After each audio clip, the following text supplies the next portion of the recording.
O saber da tradición, o esforzo do día a día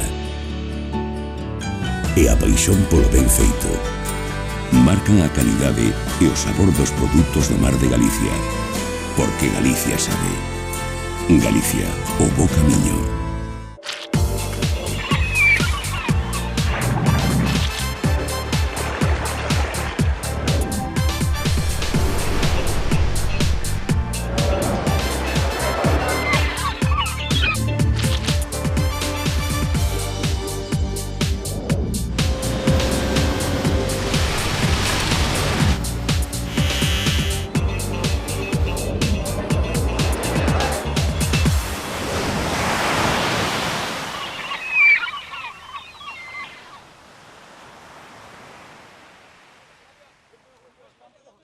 Así, votando polo chan as capturas do día, a flota galega do cerco protesta en contra da xestión da pesquería do Bocarte, que mantén pechada a zona 9A do Caladoiro. Esta restricción proíbe capturar a especie na costa galega dende Fisterra cara ao sur, a pesar da abundancia do recurso. Entón levamos desde o mes de febreiro, que sabedes todos que non temos Bocarte ningún, que o Bocarte que nos pertenecía cederonlle para Andalucía, co compromiso de que o día que nos fixera falta aos gallegos que viría para aquí, pero agora isto está reflejado na lei e parece ser que se lle fai imposible. Nós o que facemos con isto é protestar e exigirlle ao goberno, tanto á Xunta como ao goberno, que nos teñen que ceder ese bocareo que era noso. Nós estamos reclamando solamente o que era noso. Nós non temos nada contra os andaluces, pero que non é normal. Esta noite ainda me chamaron dos barcos de aí por fora de Síes e por fora de Silleiro, que resulta está o mar cheo de Bocarte e resulta que non poden coller o Bocarte. E o Bocarte é un Bocarte que vai para morrer, porque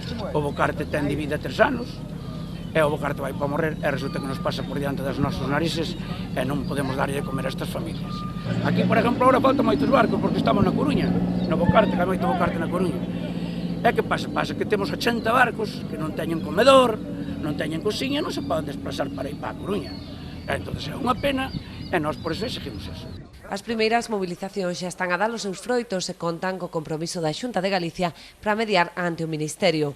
O obxectivo é conseguir a cesión de parte da cota andaluza que conta na actualidade cunha porcentaxe moito máis ampla de capturas. A Xunta apoia a reivindicación do sector, o que pasa que, bueno, isto foi un acordo firmado, o 98% da cuota ten a Andalucía, creo que podía pasar por chegar a un acordo co propio sector, e iso é o que vamos a intentar facer, a intentar mediar con eles para bueno, que nos deixen parte desa cuota e que cando pase por aquí os barcos poden collela, que é importante. A espera dunha previsible reunión a 3 bandas entre sector, administración autonómica e central, os mariñeiros non están moi esperanzados. Temen que as trabas burocráticas demoren a apertura do Caladoiro arruinando a presente campaña. Na actualidade, a flota do cerco con máis de 150 embarcacións atravesa un dos peores momentos das últimas 2 décadas. Con que nos están facendo cos mariñeiros, con a nosa flota, con o noso traballo, que non nos deixan traballar, unha vez que temos aquí a anchoa que podemos traballala, non nos deixan, quitan os cupos, e creo que así o sector vai moi mal. Se vai mal o sector, mal vai ir o mariñeiro. Estamos totalmente decepcionados. Levo 24 anos traballando nos barcos, e o que está pasando hoxe en día non pasou nunca. Tenemos que tomar unhas medidas nas que podamos salir o día de mañán e poder comer como estamos comendo hasta ahora. Confiamos facer ruído que nos escoiten, que nos fagan caso será outra cousa. A escaseza de cotas de Bocarte súmase ao plan de recuperación da sardiña e os recortes noutras especies como a xarda ou o xurelo. Nin cota de Bocarte, nin cota de xurelo, non temos nada. O Bocarte ven nestas épocas para aquí, para esta zona, son ingresos, son moitos ingresos. Os mariñeiros hai que aproveitar cando temos bo tempo e peixe. Se o peixe pasa por diante da costa non podemos coller, que esperamos o inverno, os temporales, para estar amarrados. A recuperación da sardiña xa foi o sector que o quixo, porque estábamos moi escasa dela, o do xurelo, temos a costa chea de xurelo e non nos lo deixan pescar. Xa advirten que a multitudinaria manifestación de Portosín non será a última e chegarán onde faga falla mesmo os tribunais para garantir o sustento das preto de 2.000 familias que dependen directamente da actividade. Vamos seguir facendo reunións destas, xuntándonos hasta que o consigan, senón ao último teremos que ir aos tribunales, porque non hai dereito, somos 150 barcos.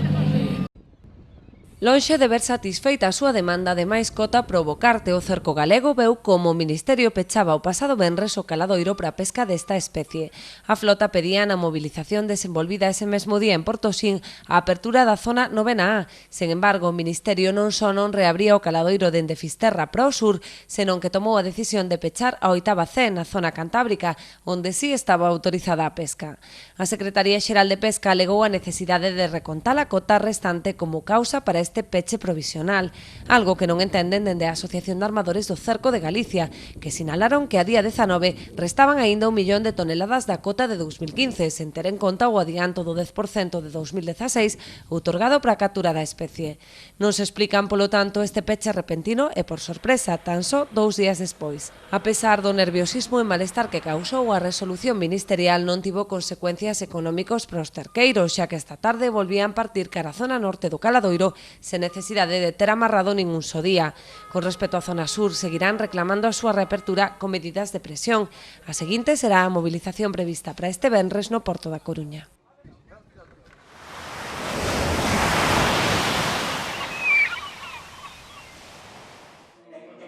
A menos de mes e medio do arranque da campaña de libre marisqueo, a ría de Arousa segue sen solucións que garantan a existencia de recursos. Ante a falta de medidas por parte da Xunta, os patróns maiores decidiron onte trasladar a súa preocupación ao sector. Este viernes que ven vaise facer unha asamblea no Axuntamento de Illa de Arousa, na que asistirán os patróns maiores da ría, virán mariñeiros de outras cofradías tamén para esa asamblea que se vai facer, informarlle de como está a situación a hoxe en día do que vai a ser o libre marisqueo cara a este ano. Rianxo e Cambados serán as seguintes paradas. Nun principio son encontros informativos, aínda que non descartan comezar movilizacións. Se consideremos que hai que mobilizarse e ir a Santiago, pois movilizarémonos coa xente toda cara a Santiago para que vexen o noso malestar. Queren que os mariñeiros coñezan xa as perspectivas negativas que se repetirán este ano, sobre todo nos lombos do Ulla. Os patróns advirten de que esta será a segunda campaña de libre marisqueo que perde o sector. A pesares de todo, as medidas non chegan. O marisqueo este ano basicamente vainos a durar hasta diciembre. Mais alá imposible. Os 3 meses restantes, a donde vamos a mandar a xente? Para que regenerar os lombos, medidas de depredadores, canalización do río, arados do Boído e Cabío, é dicir, empezar a tomar medidas contundentes que sirvan para algo. Lamentan que a Xunta non escoitara as súas advertencias a finais do ano pasado. Agora as propostas dos técnicos son insuficientes e chegan tarde. Cando ves a situación que hai é cando abras o marisqueo. Aí é cando a xente ve realmente o que hai no mar e o que temos para traballar. E aí van a chegar as queixas por parte dos mariñeiros, claro. E a situación vai ser moi grave. Ante a perspectiva dunha nova campaña perdida, os patróns seguen a traballar na procura de medidas sociais que axuden aos mariñeiros, algo que tamén abordarán nas asembleas que arrancan este venres.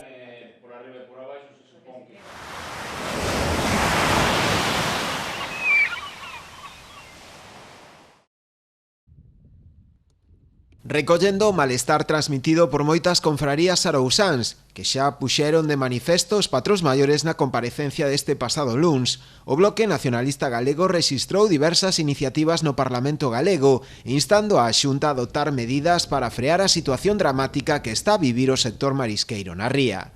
Os deputados Monse Prado e Daniel Rodas demandan a adopción de medidas urxentes ante a falla de capturas, máis grave nos lombos do Ulla, pero tamén moi evidente en Cabío e no Boído.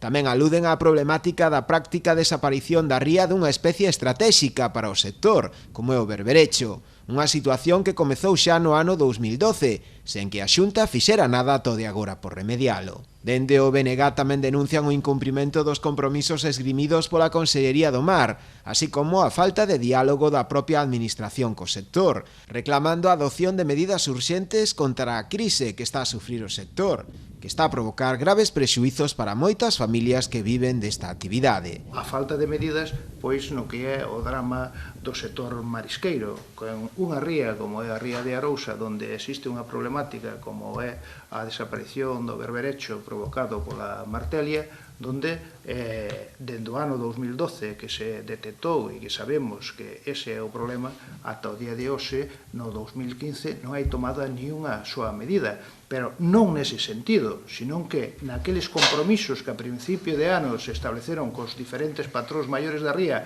de enfocar esta problemática antes de empezar octubre, que empeza a nova campaña, pois nada, xa estamos en agosto, outubro está aí na esquina e vamos a encontrarnos coa mesma situación do ano pasado, que unha semana antes de abrir resulta que nin sequera tiñan feitos os informes pertinentes de cada ano.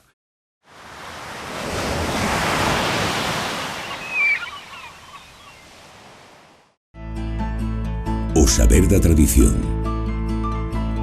o esforzo do día a día e a paixón polo ben feito marcan a calidade e o sabor dos produtos do mar de Galicia, porque Galicia sabe. Galicia, o bo camiño.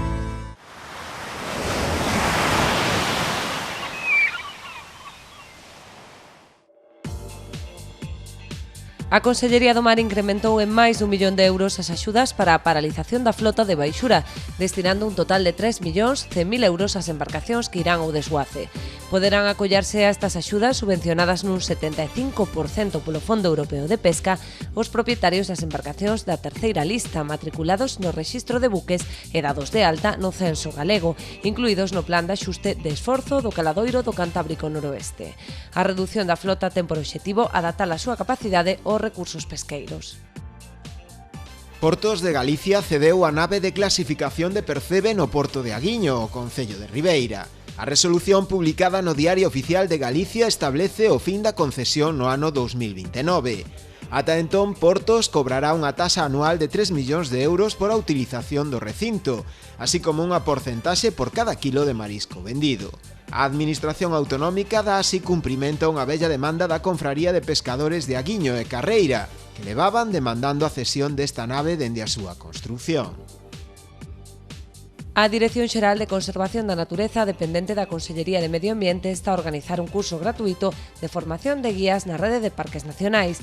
Nel participan un total de 50 persoas que foron previamente seleccionadas de toda España a través dunha convocatoria pública. Os cursos pretenden achegar información sobre os diversos métodos para a protección dos espazos que contribúen á mellora do patrimonio natural e da biodiversidade, tratando de conseguir que os futuros guías estean capacitados para difundir entre os visitantes a utilidade destas zonas protexidas. Palmeira acollerá esta próxima fin de semana unha nova edición da Festa do Polvo, a cita gastronómica que por segundo ano consecutivo organiza o Concello de Ribeira en colaboración coa Comisión de Festas e varios locais hostaleiros da parroquia. Foi presentada no Concello pola tenente de alcalde Fabiola García e o edil Emilio Pérez. Terá lugar na esplanada portuaria, onde se instalará unha carpa na que se servirán as racións do cefalópodo a un módico prezo. Dos fogóns encargarase o reputado polbeiro Manuel Veloso. A organización, que prevé superar os 1000 kilos de cefalópodo consumidos o pasado ano, deseñou tamén un amplo abano de actividades complementarias, con varias actuacións musicais e unha exhibición de zumba. O pregón da festa correrá a cargo do xornalista palmeirán Pemón Bouzas. Será o sábado ás 12:30 da mañá.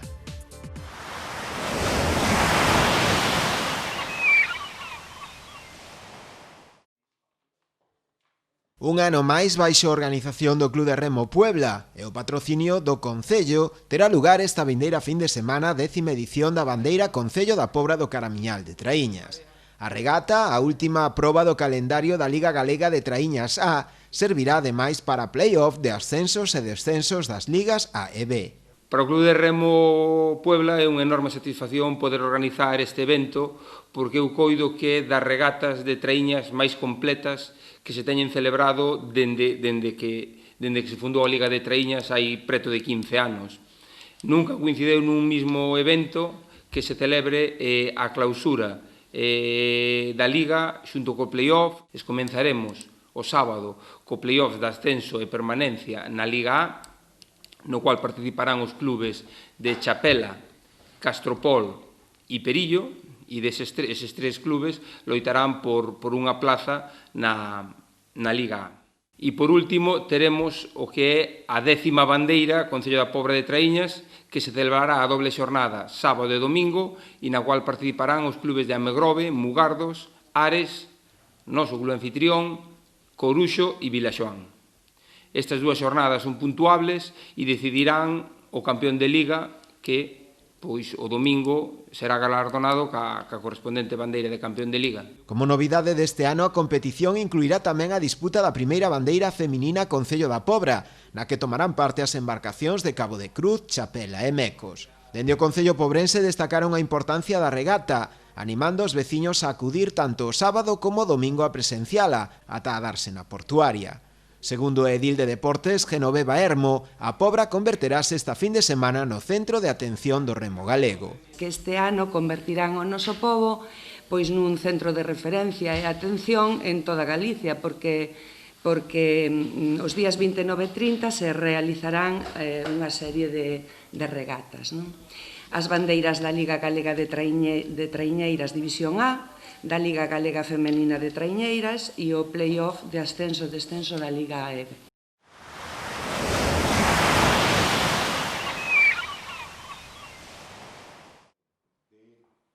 Non podía faltar no peche da tempada de verán unha nova regata na que Portonovo e Cabo de Cruz estreitan a súa colaboración. Un año fructífero, lleno de eventos aquí en Boiro, con prácticamente 6 actividades, casi 3 actividades por mes relacionadas con el tema náutico, con el tema de embarcaciones, por recordar los 12º encuentros de embarcaciones tradicionales de Galicia, los mejores que se han realizado en la historia de estos encuentros, las regatas con San Vicente en colaboración con el Club Náutico de San Vicente, de Ogrove, también aquí tuvimos los Caballeros das Cunchas.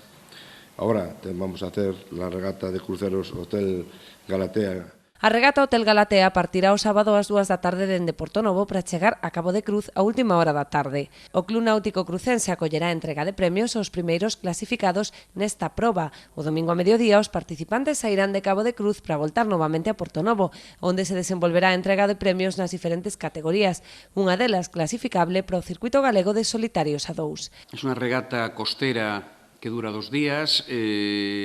La idea que surgió en esta regata es la de unir pues, la ría de Arosa con la ría de Pontevedra, de tal manera que se sale de Portonovo, llega la primera etapa a Boiro, concretamente a Cabo de Cruz, y sale al día siguiente para Portonovo otra vez, terminando definitivamente la regata, ¿no? Es una regata que tiene 2 tramos, como decía antes, de unos entre 18 y 20 millas náuticas, que dependiendo del viento, bueno, pues se suele hacer en 3, 4, 5 horas.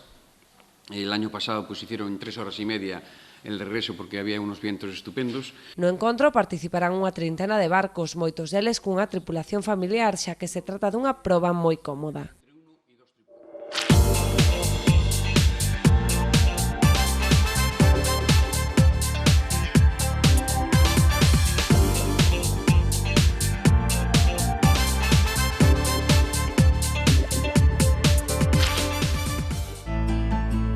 O saber da tradición, o esforzo do día a día e a paixón polo ben feito marcan a calidade e o sabor dos produtos do mar de Galicia, porque Galicia sabe. Galicia, o bo camiño.